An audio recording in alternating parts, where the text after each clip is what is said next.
Hello दोस्तों, बिहार शिक्षक भर्ती वाले हो जाइए तैयार। आज एक बार फिर महत्वपूर्ण क्लास लेके आ गए हैं और वो भी ज्योग्राफी का क्लास।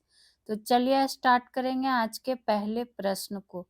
भारत के निम्नलिखित बंदरगाहों को उत्तर से दक्षिण दिशा में व्यवस्थित कीजिए। पहला ही प्रश्न काफी महत्वपूर्ण है, तो चलिए इसको व्यवस्थित कर लेते हैं। पर ध्यान देना है उत्तर से दक्षिण दिशा में। ठीक, तो ध्यान रखिएगा जब उत्तर से दक्षिण दिशा में करेंगे तो क्या कहता है, व्यवस्थित क्रम कौन हो जाएगा, पहले आ जाएगा विशाखापट्टनम, यानी कि 4 नंबर देखिए कहाँ शुरुआत है, तो यहाँ ऑप्शन बी में ही शुरुआत है, तो पहले हो जाएगा विशाखापट्टनम। वही बात करें उसके बाद कौन सा आ जाएगा, काकीनाडा, जो कि क्या है ऑप्शन नंबर 1। ठीक, फिर उसके बाद बात करेंगे कौन आएगा, मछलीपट्टनम, यानी कि 2 हो जाएगा। और लास्ट कौन हो जाएगा, नागपट्टनम। तो ये क्रम आप क्या कर लीजिएगा, ध्यान रख लीजिएगा। अब चलिए इससे संबंधित कुछ प्रश्न देख लेते हैं। जैसे बंदरगाह का चर्चा आया है तो पूछ लिया जाता है कि भारत का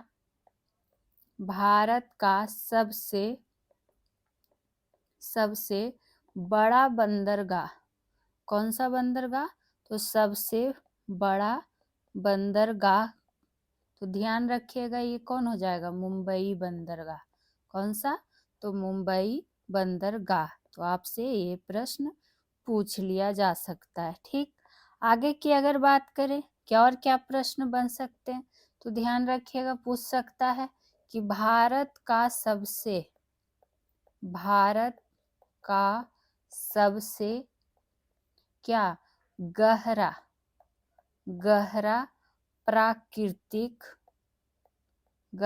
प्राकृतिक बंदरगाह कौन सा है, तब क्या याद रखेंगे, तब याद रखिएगा विशाखापत्तनम बंदरगाह। प्रश्न किसी भी रूप में आपको दिख सकते हैं। वहीं आगे और प्रश्न इससे बन जाता है कि अगर आपको पूछ ले कि क्या कहता है, भारत का सबसे पुराना बंदरगाह, भारत का सबसे पुराना बंदरगाह, तब कौन सा हो जाएगा, तब ध्यान रखना है चेन्नई बंदरगाह। कौन सा हो जाएगा, चेन्नई बंदरगाह। और यहाँ पर जो आपको ऑप्शन में चारों बंदरगाह जो दिए हुए हैं, इन सब से आप एक पॉइंट रिलेट करके लिख सकते हैं कि इस यहीं पर लिख देते हैं कि उपरोक्त चारों विकल्प वाले जो बंदरगाह की बात हुई है उससे आप ध्यान रख सकते हैं कि ये पूर्वी घाट और क्या कहता है, कोरोमंडल तट से संबंधित है। कौन तट से, तो कोरोमंडल तट से संबंधित है। तो एक पॉइंट ये भी नोट डाउन साथ ही साथ कर लीजिएगा। चलिए आज के ज्योग्राफी के दूसरे प्रश्न को देख लेते हैं। लिखा पानी हिमनद भारत के निम्नलिखित में से किस राज्य में स्थित है। ध्यान दीजिएगा, बीपीएससी टीआरई 1, 2, 3 में पूछा हुआ सब प्रश्न आज लाया गया है ज्योग्राफी का। लिखा पानी हिमनद की अगर बात आई है तो ध्यान रखिएगा ये अरुणाचल प्रदेश में स्थित है। कहाँ, तो अरुणाचल प्रदेश में। ठीक, उसी तरह से अरुणाचल प्रदेश का ही कुछ और हिमनद ध्यान रख सकते हैं, या आपको क्या कहता है ग्लेशियर भी लिख दे सकता है। तो और क्या क्या जैसे कि ध्यान रखिएगा, एक तो लिखा पानी हो गया, पहली बात। बिचोम, नाम ध्यान रखिएगा, बिचोम, कांगटो, मंगजोल, मजगोल, ये सब क्या है, आदि सब अरुणाचल प्रदेश में ही स्थित है। ठीक, वही बात करें अगर हिमाचल प्रदेश से ध्यान रखना हो तो ध्यान रख सकते हैं इसमें आप 12 ग्लेशियर, बारा सिगरी, पूरा नाम क्या है, बारा सिगरी ग्लेशियर हो गया। एक और ध्यान रख लीजिएगा, भादल ग्लेशियर। कौन ग्लेशियर, तो भादल ग्लेशियर। अब सिक्किम की बात आई है तो सिक्किम से आप ध्यान रख सकते हैं, पूछ सकता है जेम्बू, जेम्बू और क्या, रंथोग। फिर पूछ सकता है आपसे लोनाक। ये सब ग्लेशियर आपको कहाँ स्थित हैं, तो सिक्किम राज्य में स्थित हैं। ठीक उसी तरह से अगर उत्तराखंड का आपसे पूछ लिया जाए तो उत्तराखंड का भी दो नाम जरूर ध्यान रख लीजिएगा ग्लेशियर में, चोराबारी, चोराबारी और क्या, चतुरंगी। ये सब ग्लेशियर है स्थित कहाँ, तो उत्तराखंड में। और काफी इम्पोर्टेंट टर्म आपको बताए जा रहे हैं, ध्यान रखिएगा, बिल्कुल एनसीईआरटी टर्म आपको बताया जा रहा है। चलिए तीसरे प्रश्न को देख लेते हैं। मगध एवं अंग का मैदान किसके हिस्से है, तो ये किसके हिस्से हो जाएगा, देखिए पांचों ऑप्शन के साथ भी प्रश्न है, तो ये है मध्य गंगा के मैदान का हिस्सा। पहली बात ये जान गए। आगे की अगर हम इसमें और चर्चा करें तो ध्यान रख सकते हैं क्या, कि मध्य गंगा के मैदान से कि इसका विस्तार जो है मुख्यतः, अगर इसके विस्तार की बात करें तो विस्तार जो है मुख्यतः बिहार राज्य में है। किस राज्य में है, तो बिहार राज्य में है। ये बात आप ध्यान रख सकते हैं। और बार बार बोल रहे हैं बीपीएससी टीआरई 1, 2, 3 सबका मिला के पूछा हुआ प्रश्न आज लाया गया है ज्योग्राफी में। ठीक, और उसी से संबंधित और क्या प्रश्न बन सकते हैं उसका सॉल्यूशन आज हम लोग जान रहे हैं। वहीं बात करें ऊपरी गंगा का मैदान जो ऑप्शन नंबर ए है, तो इससे आप ध्यान रखिएगा किसके अंतर्गत, उत्तराखंड और कौन, यूपी का मैदान आता है। ठीक, ये भी आपसे पूछ लिया जा सकता है कि इसके अंतर्गत किसका मैदान आता है। अब लास्टली बचा निम्न गंगा का मैदान, तो इससे आप ध्यान रखेंगे कि इसका विस्तार पश्चिम बंगाल राज्य में और कहाँ है, किस देश में, तो बांग्लादेश में है। तो दोनों रूप से आपको क्या होना चाहिए, पता होना चाहिए। ठीक है, ये बात हो गई। वहीं अगर आप और पॉइंट लिखना चाहें तो ध्यान रख सकते हैं कि उत्तर भारत का जो विशाल मैदान है, उत्तर भारत का विशाल मैदान की अगर बात करें तो उसका निर्माण जो है सिंधु गंगा और ब्रह्मपुत्रा तथा उसकी क्या कह सकते हैं, उसकी सहायक नदियों द्वारा, किसकी सहायक नदियों द्वारा, उसकी सहायक नदियों जो लिखा गया है द्वारा क्या है, निर्मित है। तो ये पॉइंट भी आप नोट डाउन जरूर कीजिएगा, आप ही के लिए इतना विस्तार से लिखा बताया जाता है। आ गए हैं अगले प्रश्न पे, चंद्रमा सदृश ग्रह कौन सा है, ये आपसे पूछा जा रहा है। तो ध्यान रखिएगा ये कौन सा हो जाएगा, तो क्या पूछा गया आपसे, सदृश ग्रह, तो ये हो जाएगा बुध, ऑप्शन नंबर सी। यानी कि ऐसे भी आप लिख सकते हैं कि जो चंद्रमा है पृथ्वी का एकमात्र उपग्रह है, एकमात्र क्या है, उपग्रह है जिसका आकार जो है लगभग किसके जैसा दिखाई देता है, तो बुध जैसा दिखाई देता है।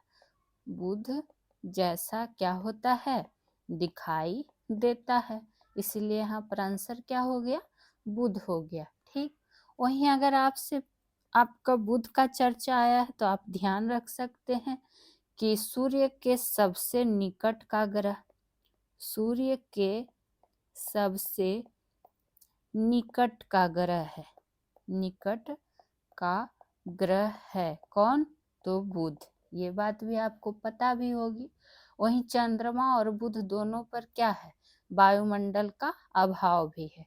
ठीक, अगर वही बात करें तो एक पॉइंट यहाँ पर ही लिखिएगा कि बुध और शुक्र पर कोई उपग्रह नहीं है। क्या नहीं है, तो कोई उपग्रह नहीं है। ठीक, ये बात हो गई। और सबसे अधिक उपग्रह की बात करें तो शनि का है सबसे अधिक। ठीक, चलिए आगे के पॉइंट पे बढ़ते हैं, यानी अगले प्रश्न पे बढ़ते हैं। 1954 में किन दो देशों के बीच कोसी सिंचाई एवं जल विद्युत परियोजना समझौता हस्ताक्षरित हुआ था, ये आपसे पूछा जा रहा है। तो ध्यान रखिएगा, ये हुआ था किसके किसके बीच, तो भारत और नेपाल के बीच। तो ऑप्शन नंबर सी हो जाएगा इसका राइट आंसर। देश के साथ ही साथ ये आपको वर्ष भी ध्यान में रख लेना है। ठीक, उसी तरह आप यहाँ पर एक पॉइंट लिख सकते हैं कि कोसी परियोजना के तहत बनी जो नहरें हैं, अगर बात करें तो वो 3 मुख्य भागों में विभाजित किया गया है। 3 मुख्य भागों में क्या किया गया है, विभाजित किया गया है। और वो क्या क्या हो जाएगा, ये भी आपसे प्रश्न क्रम में दर्शाने के रूप में दे सकता है। तो ध्यान रखिएगा, एक पूर्वी कोसी नहर हो गया। दूसरे नंबर पे जिसकी बात करेंगे एक हो जाएगा पश्चिमी कोसी नहर। और तीसरी कौन सी हो जाएगी, तो तीसरी हो जाएगी राजपूत नहर। तो ये प्रश्न भी आपसे पूछ लिया जा सकता है। ठीक, कि कौन कौन से नहर में बांटा गया है। चलिए आगे की चर्चा कर लिया जाए, जो कि होने वाला है 6ठा नंबर प्रश्न। और एक एक प्रश्न काफी महत्वपूर्ण है, खास करके जो डिस्कशन आपको दिया जा रहा है। जीवाश्म के आधार पर मानव उत्पत्ति केंद्र कौन सा है, किसके आधार पर, तो जीवाश्म के आधार पर। तो ध्यान रखिएगा, ये केंद्र जो है कौन सा है, अफ्रीका की रिफ्ट घाटी। तो अफ्रीका की रिफ्ट घाटी इसका आंसर हो गया। वहीं अगर बात आई है तो आप ये पॉइंट लिख सकते हैं कि अफ्रीका को प्रायः मानव उद्गम स्थल कहा जाता है। क्या कहा जाता है, तो मानव उद्गम स्थल क्या कहा जाता है। तो ये भी लिख लीजिएगा। वहीं अगर बात करें, अगर एक किताब का नाम ध्यान रखिएगा, कौन सा किताब, द डिसेंट ऑफ मैन। अब बोलिएगा ये पुस्तक का नाम क्यों बता रहे हैं, तो और ये पुस्तक लिखा किसके द्वारा गया है, तो ये डार्विन के द्वारा लिखा गया है। और इसमें उन्होंने परिकल्पना किया था, इस बुक में क्या परिकल्पना किया था, कि जो हमारे पूर्वज जो थे वो क्या हैं, उन्होंने कहा था कि अफ्रीका से आए थे। तो ये भी आपसे पूछ लिया जा सकता है। चलिए आगे के प्रश्न को देख लेते हैं। भारत में शुष्क बिंदु बस्ती मिलती है। अब कहाँ मिलती है, पांचों ऑप्शन को आप ध्यान से पढ़ के आंसर किया करें। ठीक है, तो इनमें से जो हो जाएगा इसका राइट आंसर देख लीजिए, अरावली प्रदेश भी हो जाएगा और बीकानेर में भी मिलता है, यानी ए और बी दोनों, तो एक से अधिक। ठीक, ये हुई इसके आंसर की बात। वहीं आपको पता होना चाहिए कि शुष्क बिंदु आर्द्र भूमि, दलदल या फिर बाढ़ मुक्त क्या होता है, भूमि क्षेत्र होता है। ये आपको कथन के रूप में दे दिया जा सकता है, निष्कर्ष के रूप में, और पूछ देगा कि सही है कि गलत, तो आपको पता होना चाहिए। वही बात करें, अगर बीकानेर की। तो बीकानेर एक ऐसा, बीकानेर जो कि एक ऐसा क्षेत्र है, एक ऐसा क्या है, क्षेत्र है जो क्या, राजस्थान के, राजस्थान के रेगिस्तानी इलाके में, रेगिस्तानी इलाके में स्थित है। ये बात आपको पता भी होगी, ठीक। तो ये ध्यान रख सकते हैं। और यहाँ शुष्क बस्ती का क्या मिलता है, उदाहरण भी मिलता है। अगर पूछ दे कि इसका उत्पत्ति किस काल में हुआ था, तो ध्यान रखिएगा कि इसकी उत्पत्ति प्री कैम्ब्रियन काल में हुई थी, ठीक। तो ये बात भी इम्पोर्टेंट हो सकती है आपके लिए, हुई थी। चलिए आगे के प्रश्न पे बढ़ जाएं। और आगे के प्रश्नों पे जाने से पहले ये चैनल से संबंधित कुछ जानकारी लगा दी गई है, तो प्लीज़ आप लोग इसको एक बार ज़रूर चेक कर लीजिएगा, देख लीजिएगा। बाकी जो भी बिहार शिक्षक भर्ती की तैयारी करते हैं, Solution by PJ channel subscribe कर लीजिएगा। बाकी आप एक बार प्लेलिस्ट भी देख सकते हैं, जहां आपको जीके जीएस का फुल निचोड़ दिया जाता है बिल्कुल फ्री, और वो भी एनसीईआरटी बेस्ड। तो आप इस चैनल से जुड़ सकते हैं। और वीडियो अच्छी लगती है तो प्लीज़ लाइक अभी के अभी कर दिया करें, और अपने दोस्तों के जो भी ग्रुप हो, टेलीग्राम, व्हाट्सएप, इंस्टा, सब पे शेयर भी कर दिया करें। और एक कमेंट ज़रूर किया करें कि आपको क्लास कैसी लगती है। अपना सुझाव भी दे सकते हैं, या आपका कोई प्रश्न हो तो कर सकते हैं। तो प्लीज़ कमेंट करें, सपोर्ट करें। बाकी इसी तरह का रेगुलर आपको मिलता रहेगा क्लास। आ जाएंगे 8वें नंबर प्रश्न पे। निम्नलिखित में से कौन सी एक फलीदार फसल है, ठीक। फलीदार फसल का कहने का मतलब क्या हो गया, जो रबी और खरीफ दोनों के बीच की फसल हो जाए, ठीक। तो एक तरफ रबी और एक तरफ खरीफ, और ये कई बार आपको डिटेल में हम पढ़ा चुके हैं कि किसको रबी कहते हैं, किसको खरीफ कहते हैं। तो ये हो जाएगा। यहाँ आपसे उसका उदाहरण पूछा गया है, ठीक। तो ध्यान रखिएगा, यहाँ हो जाएगा ऑप्शन नंबर ए। दलहन जो है क्या है, फलीदार फसल है, यानी कि रबी और खरीफ की फसल है। वही बात करें दलहन से संबंधित, तो ध्यान रख सकते हैं, पूछ लेता है कि भारतीय दलहन अनुसंधान संस्थान कहाँ स्थित है, ये एक प्रश्न बन जाता है। तो ध्यान रखिएगा कानपुर में। कहाँ, तो कानपुर में। और अगर प्रश्न की बात करें तो आप ये भी ध्यान रख सकते हैं कि दलहन का जो उत्पादन है, दलहन का उत्पादन की अगर हम बात करें तो विविध तापक्रम हो गया, आर्द्रता हो गया, और क्या कहता है, मृदा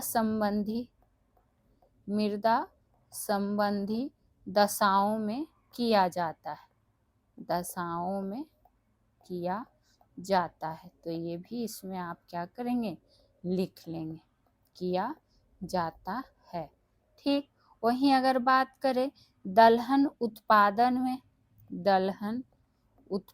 में प्रथम स्थान किस राज्य का होगा, तो प्रथम स्थान किस राज्य का है, तो ध्यान रखिएगा ये मध्य प्रदेश का है, यानी कि एमपी का है, ठीक। तो ये बात भी आपको लिख लेना है।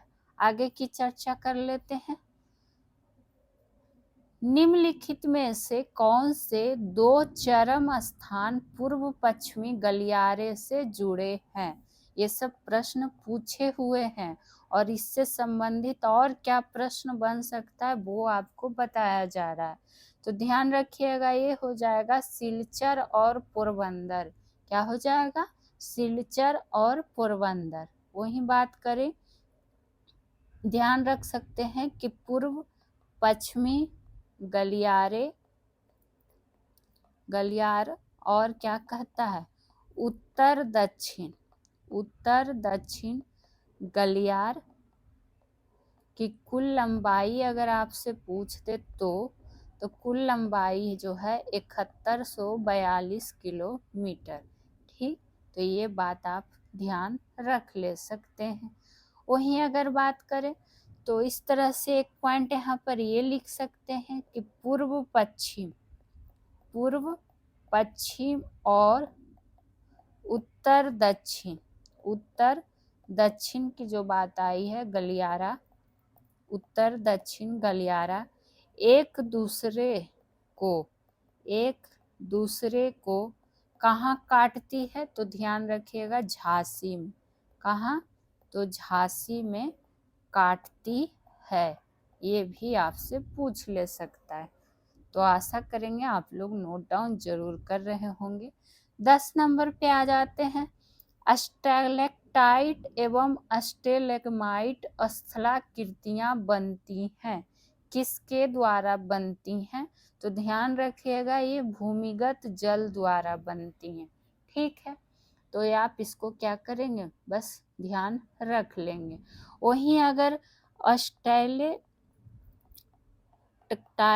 एवं क्या है, स्टैलेग्माइट, ठीक, तो अगर ये दोनों आपस में मिल जाते हैं, मिल जाते हैं तो उसको क्या कहा जाता है, तो उसे कहा जाता है कंदरा स्तंभ। क्या कहा जाता है, कंदरा स्तंभ। सारा एनसीईआरटी टर्म आपको बताया जा रहा है, आप लोग जाके बुक में देख भी सकते हैं। तो ये बात हो गई, इसको लिख लीजिएगा। वहीं बात करें कि भारत में देहरादून हुआ, दक्षिण पश्चिम बिहार का रोहतास पठार की अगर बात कर ले, बिहार के रोहतास पठार की बात करें, ये सब आदि में क्या है, कंदराएं मिलती है, ठीक, मिलती हैं। और ये जरूर ध्यान रखिएगा कि किसके द्वारा ये बनती है। आगे की ओर बढ़ जाते हैं आज के 11वें नंबर प्रश्न की ओर। तेहरान किस पर्वत पर स्थित है, कौन सा, तेहरान नाम ध्यान रख लेना है। तो ये है एलब्रुज पर्वत पर, तो एलब्रुज पर्वत हो जाएगा ऑप्शन नंबर सी। ठीक, तेहरान की अगर बात आई है तो ध्यान रखिएगा ये ईरान की राजधानी है। किसकी राजधानी है, तो ईरान की राजधानी है, कौन, तेहरान। ठीक, वहीं और क्या जान सकते हैं, अगर आपसे ईरान का चर्चा आया है तो जान लीजिए कि ईरान की सबसे ऊंची चोटी भी पूछ सकता है, सबसे ऊंची चोटी, चूंकि ये एलब्रुज पर्वत पर ही है तो वो कौन सा है, देमाबंद चोटी। कौन चोटी, तो देमाबंद चोटी, नाम जरूर नोट डाउन करिएगा। वहीं बात करें अगर ईरान की पठार की, तो ईरान का जो पठार है वो किस पठार का उदाहरण है, ये आपसे पूछ सकता है। तो ध्यान रखिएगा अंतःपर्वतीय पठार का क्या हो जाएगा, उदाहरण में आ जाएगा, उदाहरण है। ये बात हो गई, ये सब आपके लिए काफी महत्वपूर्ण बनेंगे। चलिए आगे की चर्चा कर लें 12 नंबर प्रश्न को। भारत के पूर्वी घाट की सबसे ऊंची चोटी कौन सी है, ये आपसे पूछा जा रहा है, पूर्वी घाट का पूछा जा रहा है। तो पूर्वी घाट की जब बात आई है तो ध्यान रखिएगा वो है जिंदागुड़ा। क्या हो जाएगा, जिंदागुड़ा। और देखिए ऑप्शन में आपको जिंदागुड़ा कहीं दिख नहीं रहा है, तो क्या हो जाएगा, ऑप्शन नंबर ई। ठीक, इनमें से कोई नहीं। यहाँ आपसे पूछा है सबसे ऊंची चोटी। ठीक, अगर यही प्रश्न आपका रहता कि भारत के पूर्वी घाट की एक ऊंची चोटी ऊंची चोटी इनमें से कौन है? तब आंसर क्या हो जाता? महेंद्र गिरी, जो कि ऑप्शन नंबर ए में ही दिया हुआ है। ठीक, तो ये बात भी आपको पता होना चाहिए।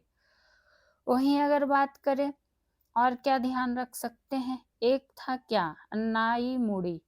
अन्नाई मुड़ी से क्या ध्यान रख सकते हैं, लिख लीजिएगा कि अनाई मुड़ी की जब बात आती है तो ये पश्चिमी घाट एवं संपूर्ण दक्षिण भारत का, संपूर्ण दक्षिण भारत का क्या है, सर्वोच्च पर्वत शिखर है या सर्वोच्च शिखर ही है, इस तरह से लिख लीजिए।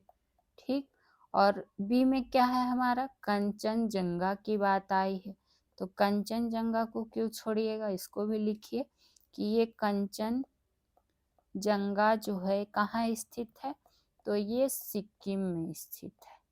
कहाँ स्थित है, तो सिक्किम में स्थित है। ठीक, चलिए आगे की ओर बढ़ चलते हैं। इनमें से कौन सा कथन वनस्पतियों और जीवों की कमी का वैध कारण नहीं है, पूछा जा रहा है। तो पहले हमें पता होना चाहिए कि कौन कौन सा कारण है। ऑप्शन ए है चराई और जलाने की लकड़ी का संग्रह, तो ये वैध कारण नहीं है, हमसे नहीं ही पूछा जा रहा है। बाकी देखिए बृहद पैमाने पर योजनाओं का विकास, ये तो कारण है ही। कृषिगत फैलाव, ये भी कारण है, हमसे नहीं पूछा गया था, इसलिए ऑप्शन नंबर ए हो जाएगा इसका राइट आंसर। तो इस प्रश्न में और कुछ देखना था नहीं, बस इतना ही। और हाँ, कमेंट जरूर किया करें, बार बार आपको बोलते हैं प्लीज़ आप लोग कमेंट जरूर करिए वीडियो देखते हैं तो, और जो प्रश्न आपसे पूछा जाए उसका आंसर भी दिया कीजिए। ठीक है, चलिए आगे की ओर बढ़ जाते हैं कि अगला प्रश्न आपसे क्या पूछा जा रहा है। भारत में हरित क्रांति का श्रेय किसे दिया जाता है, बताइए। ये प्रश्न किसको नहीं आता होगा, क्योंकि इतना बार आप लोग पढ़े भी हैं, ऊपर से देखिए एग्जाम में बार बार रिपीट होता है, तो इम्पोर्टेंट तो बनेगा ही। ये कौन सा हो जाएगा, MS स्वामीनाथन जी थे। ठीक, तो ये बात भी आपको पता होनी चाहिए। वो ही बात रह गई, तो हरित क्रांति से संबंधित हम लोग पहले भी डिटेल से कर चुके हैं कि मुख्य फसल के रूप में, मुख्य फसल क्या था, किससे संबंधित था, तो क्या था, गेहूं। और ये भी आपको बताए थे कैसा गेहूं, तो मैक्सिको गेहूं, मैक्सिको गेहूं। ठीक, तो ये सब छोटा छोटा, इससे लाभ क्या हुआ अगर आप लिखना चाहें तो हरित क्रांति से होने वाले लाभ की अगर हम बात कर ले तो कृषि उत्पादन में वृद्धि, चूँकि आजकल कथन निष्कर्ष के रूप में क्वेश्चन काफ़ी पूछता है, तो कृषि उत्पादन में वृद्धि हुई, किसानों की समृद्धि हुई, किसानों की समृद्धि हुई, और क्या ध्यान रख सकते हैं, ग्रामीण रोजगार, ग्रामीण रोजगार एवं सृजन हुआ, रोजगार एवं सृजन, ये सब क्या आए, इसके लाभ में आए। फिर पूंजीवादी खेती, ये सब इसी का क्या है, लाभ है, पूंजीवादी खेती। तो ये सब आप ध्यान रख सकते हैं। चलिए आगे की ओर बढ़ जाए 15 नंबर प्रश्न पे। भारत की सबसे ऊंची पर्वत श्रेणी किसे कहते हैं या कौन है, ये आपसे देख लीजिए। TRE 1, 2, 3 को मिलाकर प्रश्न लाया गया, और मतलब ये समझिए कि सब में पर्वत से प्रश्न पूछा ही गया है, और ये सब आपको हम पढ़ाए भी हैं। तो इनमें से जो इसका आंसर हो जाएगा, कौन हो जाएगा, ऑप्शन नंबर ए, यानी कि K2, K2, या फिर इसको क्या लिख सकते हैं, गॉडविन ऑस्टिन, गॉडविन ऑस्टिन, जो कि भारत की सबसे ऊंची श्रेणी है, या फिर इस तरह से भी लिख सकते हैं कि काराकोरम, काराकोरम श्रेणी की क्या है, सर्वोच्च चोटी, सर्वोच्च चोटी यानी कि K2। ठीक, ये बात आपको पता होनी चाहिए।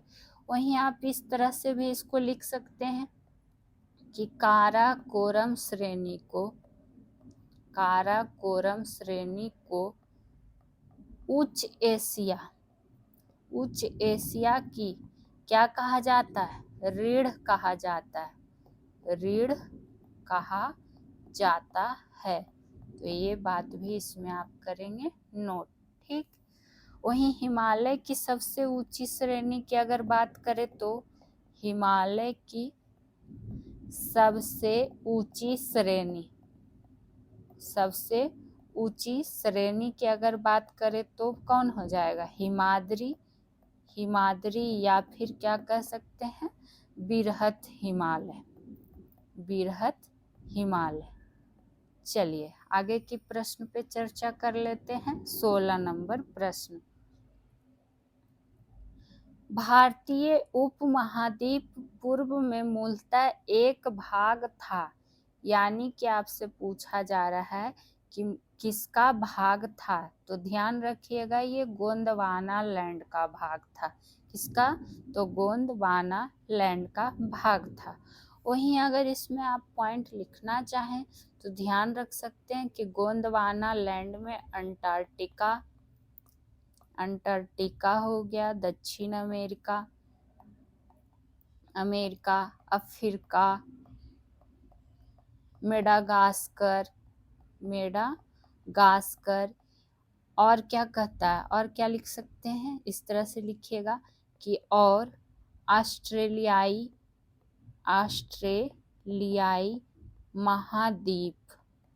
महाद्वीप सहित जो है अरब के प्रायद्वीप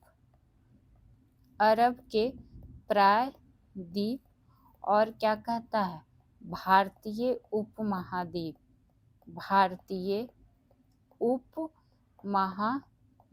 सहित आज के, देखिए कितना मेहनत से आप ही लोग के लिए लिखा जाता है, आज के दक्षिणी गोलार्ध के अधिकांश क्षेत्र क्या है? अधिकांश भूमि क्षेत्र शामिल था। ये आप इसको पढ़ लीजिएगा, एक बार समझ में आ ही जाएगा कि क्या क्या इसमें शामिल थे। ठीक है, उसी की चर्चा हो रही है। ठीक। अब यहाँ पर देखिए अभी और भी प्रश्न है। एक प्रश्न आपसे पूछ लिया जाए और इसका जवाब आपको कमेंट बॉक्स में दे देना है। आपको बताना है यहाँ पर कि भारत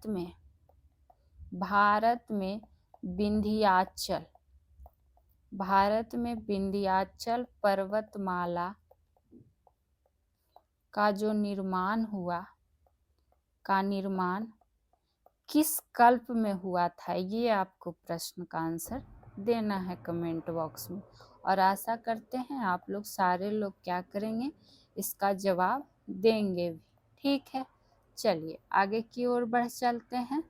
17 नंबर प्रश्न पे, निम्नलिखित में से किस राज्य में काली मिट्टी पाई जाती है?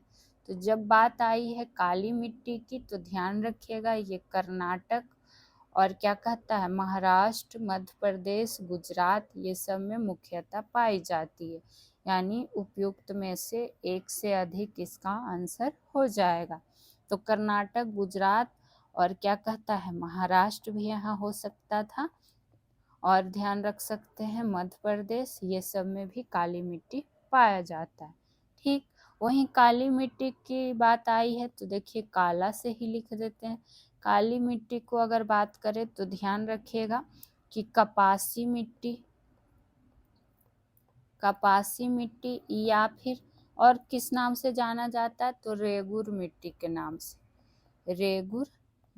के नाम से जाना जाता है। ठीक है, तो ये बात भी आपको पता होना चाहिए। और अगर बात करें उत्तर प्रदेश में तो ध्यान रखिएगा कि उत्तर प्रदेश में काली मिट्टी को करेल की संज्ञा दी जाती है। क्या कही जाती है? तो करेल कही जाती है। तो देखिए कितने सारे प्रश्न आपके लिए बन जाते हैं। आगे की ओर बढ़ चलते हैं 18वां नंबर प्रश्न पे। और उससे जाने से पहले फिर से एक बार ये चैनल संबंधित जानकारी आ गई है और आप लोग खुद देखिए, एक प्रश्न से आपको कितने अच्छे से डिटेलिंग भी दी जाती है, चारों ऑप्शन आपको क्लियर किया जाता है। तो आपको प्रश्नों की संख्या हालांकि एक ही सी रहती है, लेकिन आप इससे खुद सोचो कि कितनी सारी जानकारी आपको डिटेल में और मिल जाती है, और जो आपके एग्जाम में दिख सकते हैं। तो इसलिए प्लीज़ आप लोग channel Solution by PJ subscribe ज़रूर कर लीजिएगा। वीडियो अच्छी लगती है तो लाइक शेयर ज़रूर से ज़रूर कर दिया करें, और कमेंट बार बार बोल रहे हैं, प्लीज़ कमेंट ज़रूर किया करें, आपसे आशा रहती है। पीडीएफ के लिए आप टेलीग्राम ग्रुप से जुड़ सकते हैं, बिल्कुल एनसीईआरटी जीके जीएस। तो बिहार शिक्षक भर्ती वाले इस वीडियो को पूरा ज़रूर देखें, काफ़ी महत्वपूर्ण क्लास रहता है। आगे की ओर बढ़ चलते हैं। 18 नंबर प्रश्न, भारतवर्ष में वनस्पति एवं जीवों की कितनी प्रजाति पाई जाती है, ये आपसे पूछा जा रहा है। तो ध्यान रखिएगा, 81,000 प्रजाति जीवों की और 47,000 प्रजाति वनस्पति की पाई जाती है। ठीक, वहीं अगर बात करें भारत से, तो ध्यान रख सकते हैं कि भारत जो है विश्व के मुख्य 12 जैव विविधता, कितना, तो 12 जैव विविधता वाले देशों में से क्या है, देशों में से एक है। पूरे दिल के साथ आपको एकदम पढ़ाया जाता है कि आपका एक भी प्रश्न बाहर ना जाए। जो प्रश्न बने आपको पूरे कोशिश करते हैं कि सारा बता दिया जाए। वहीं अगर बात करें तो आप ये ध्यान रख सकते हैं कि फूलों का प्रजाति अगर पूछ लेगा तो भारत में लगभग 15,000, कितना, 15,000 क्या है, फूलों की प्रजाति है।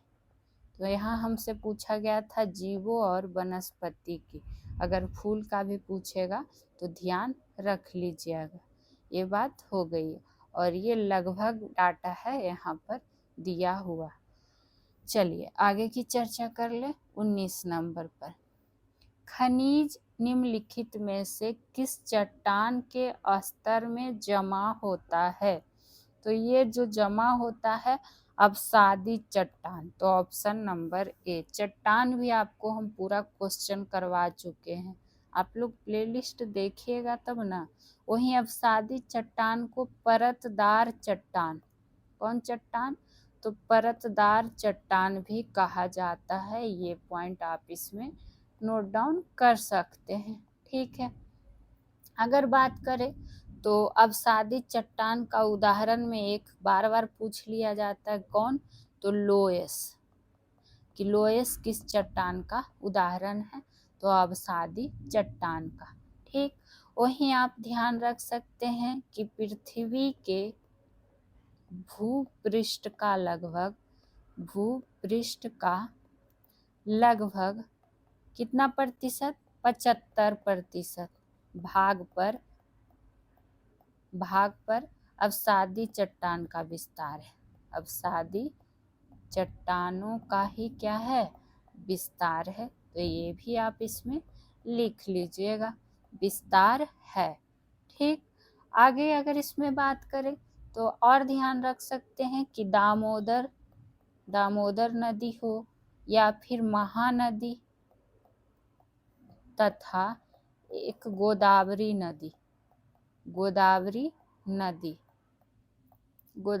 नदी बेसिनों की अवसादी चट्टानों में क्या है, अवसादी चट्टानों में क्या पाया जाता है, ये पूछ सकता है। तो कोयला पाया जाता है। लिखिएगा जरूर, आपका खुद का नोट्स तैयार होगा तो आप रिवीजन कर सकते हैं।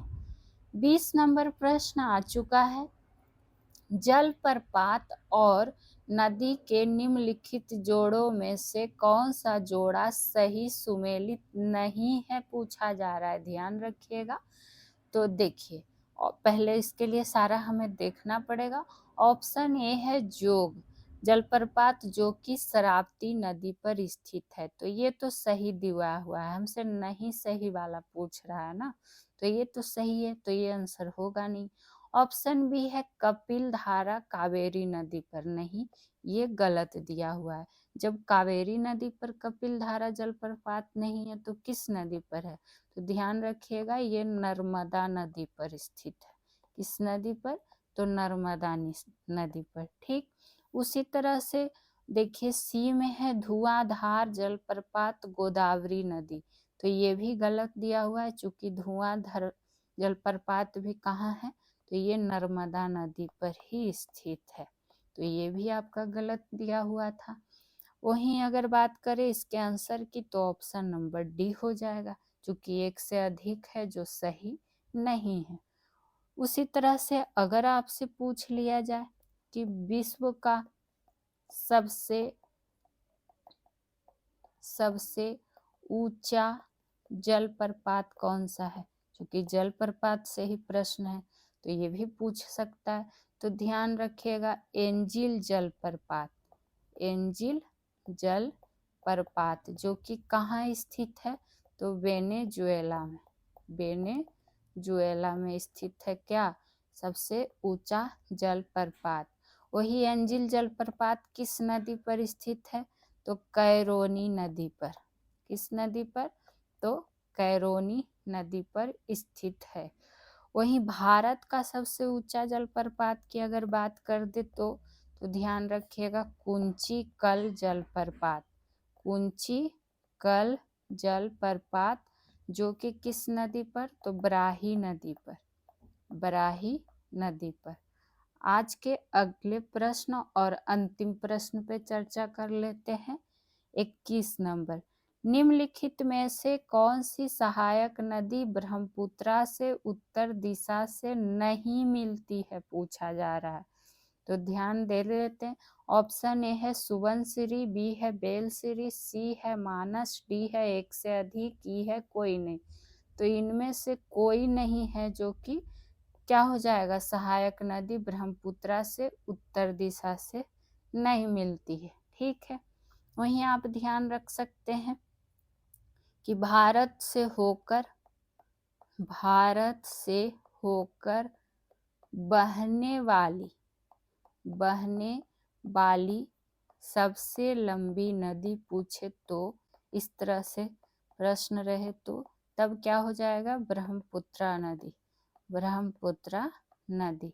ठीक, वहीं ब्रह्मपुत्रा नदी से बात करें तो ध्यान रखिएगा दाएं से मिलने वाली सहायक नदी की, तो सहायक नदी की अगर बात कर ले तो दाएं से, तो दाएं से हो जाएगा कामेंग नदी, मानस, तीस्ता, ये सब क्या है, सुबनसिरी, ये सब दाएं से सहायक नदी इसकी हो जाती। अगर बाएं से पूछे तो बाएं से ध्यान रखिएगा लोहित, धनसिरी, कोलंग, ये सब बाएं से हो जाती है। देखिए ऑप्शन में भी ये सब मौजूद था, तो आपको क्या करना है, ध्यान रखना है। ब्रह्मपुत्र नदी पर शहर की कुछ अगर बात कर ले तो गुवाहाटी हो गया, डिब्रूगढ़ हो गया, ये सब क्या है, शहर अवस्थित हैं। तो आज की क्लास कैसी लगी बताइएगा जरूर। फिर मिलेंगे। सॉल्यूशन YPJ को सब्सक्राइब कर लीजिएगा। वीडियो अच्छी लगती है तो लाइक शेयर ज़्यादा से ज़्यादा लोगों तक कर दिया करें। फिर मिलेंगे अगले वीडियो में। Thank you.